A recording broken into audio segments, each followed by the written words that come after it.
രാജ്യത്തെ ബി.ജെ.പി. സർക്കാരുകൾ ഭരണ സംവിധാനങ്ങളെയും പൊതുഖജനാവിനെയും രാഷ്ട്രീയ താൽപര്യങ്ങൾക്കായി പരസ്യമായി ദുരുപയോഗം ചെയ്യുന്നെന്ന ഗുരുതരമായ ആക്ഷേപമാണ് ഇപ്പോൾ ഉയർന്നത്. ഭരണഘടനാപരമായ മര്യാദകൾ കാറ്റിൽ പറത്തിക്കൊണ്ട് മതപ്രഭാഷകർക്കും പാർട്ടി പരിപാടികൾക്കും വേണ്ടി പൊതുജനങ്ങളുടെ നികുതിപ്പണം നിരുത്തരവാദിത്വപരമായി ചെലവഴിക്കുകയാണ്. ഛത്തീസ്ഗഡിലെയും ഉത്തർപ്രദേശിലെയും സമീപകാല സംഭവങ്ങൾ ഇതിന്റെ വ്യക്തമായ തെളിവുകളാണ്. ബാഗേശ്വർ ധാം തലവൻ ധീരേന്ദ്ര കൃഷ്ണ ശാസ്ത്രിക്ക് ഛത്തീസ്ഗഡ് സർക്കാർ ഔദ്യോഗിക ചാർട്ടേഡ് വിമാനം വിട്ടു നൽകിയതാണ് ഏറ്റവും പുതിയ വിവാദം. മുഖ്യമന്ത്രിമാർക്കും ഗവർണർമാർക്കും സഞ്ചരിക്കാൻ നിശ്ചയിച്ചിട്ടുള്ള സംസ്ഥാനത്തിന്റെ ഔദ്യോഗിക വിമാനം യാതൊരു ഭരണഘടനാ പദവിയുമില്ലാത്ത ഒരു വ്യക്തിക്ക് വേണ്ടിയാണ് ഉപയോഗിക്കപ്പെട്ടത്. ഇതിലൂടെ വലിയൊരു തുകയാണ് ഖജനാവിൽ നിന്നും ചെലവഴിച്ചിരിക്കുന്നത്. മധ്യപ്രദേശിലെ ഛത്തർപൂരിൽ നിന്ന് റായ്പൂരിലേക്ക് ശാസ്ത്രിയെ എത്തിക്കാൻ സർക്കാർ സംവിധാനങ്ങൾ ഒന്നടങ്കം ദുരുപയോഗം ചെയ്യപ്പെട്ടു.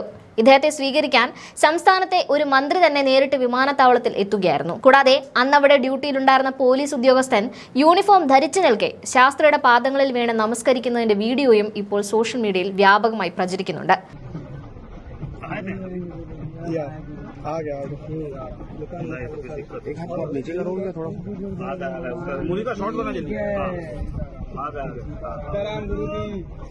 सीताराम गुरुजी, गुरुजी सीताराम, हृदय प्रणाम।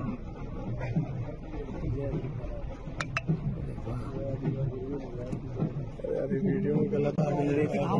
अरे कंटिन्यू मोनिका।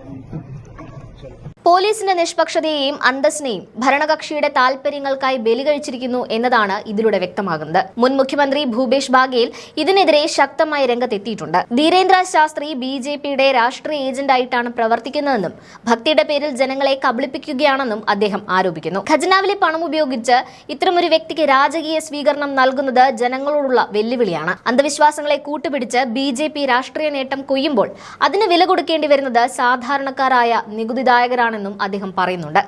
സമാനമായ അധികാര ദുർവിനിയോഗമാണ് ഉത്തർപ്രദേശിലും കാണാൻ കഴിയുന്നത്.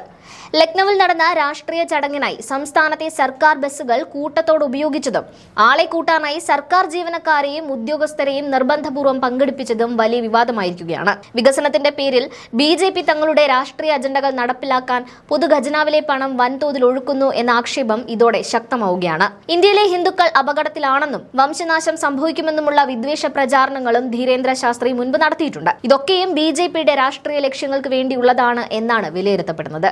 രാജ്യം ഭരിക്കുന്നത് ഹിന്ദുത്വ അനുകൂല സർക്കാർ ആയിരുന്നിട്ടും എന്തിനാണ് ഇത്തരം ഭീതി പടർത്തുന്നത് എന്ന ചോദ്യമാണ് രാജ്യത്തിന്റെ പല കോണുകളിൽ നിന്നും ഉയരുന്നത്. ശാസ്ത്രീയ ചിന്താഗതികളെ അടിച്ചമർത്തിക്കൊണ്ട് അന്ധവിശ്വാസങ്ങളെയും വർഗീയ വികാരങ്ങളെയും പ്രോത്സാഹിപ്പിക്കാൻ സർക്കാർ സംവിധാനങ്ങളെയും പൊതുപണത്തെയും ഉപയോഗിക്കുന്നത് ഭരണഘടനാ വിരുദ്ധമാണ്. മതേതര രാഷ്ട്രമെന്ന ഇന്ത്യയുടെ അടിത്തറ തന്നെ ഇളക്കി രാജ്യത്ത് ആവശ്യമില്ലാത്ത ഭീതി പടർത്തുകയാണ് ബി.ജെ.പിയുടെ ഇപ്പോഴത്തെ ലക്ഷ്യം.